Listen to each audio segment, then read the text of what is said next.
What do we want? 15. When do we want it? Now. What do we want? 15. When? Now. On a dreary November afternoon, dozens of protesters braved the rain to call on the manager of this Germantown McDonald's restaurant to increase its minimum wage to $15 an hour. Can't survive on $7.25. Can't survive on $7.25. Led by State Representative Chris Rabb and State Senators Art Haywood and Anthony Williams, the protesters lamented Pennsylvania's stagnant $7.25 minimum wage. We have a really low minimum wage. It is not a living wage. It is a poverty wage. That's right. And how is this acceptable? How is this acceptable? Because this is not an urban problem. This is a Pennsylvania problem. How do you expect people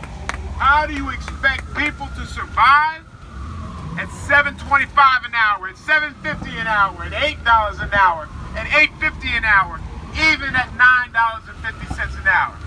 It don't work. Pennsylvania state law prohibits cities and municipalities from setting their own minimum wages, and the GOP-controlled legislature has thus far refused to permit an increase.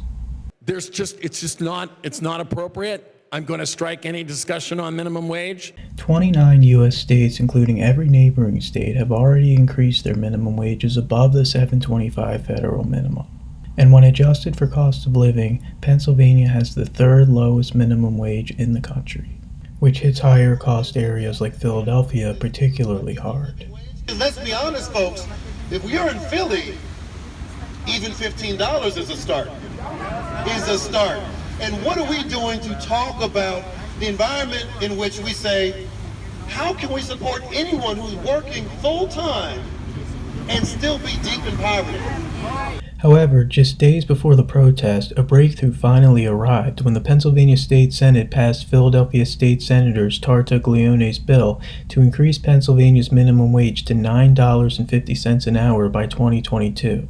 In exchange for Governor Wolf withdrawing a proposal to increase the state's overtime pay threshold. Rabb and Williams say it's not good enough. You can't buy the food that they're selling in here for $9.50 an hour.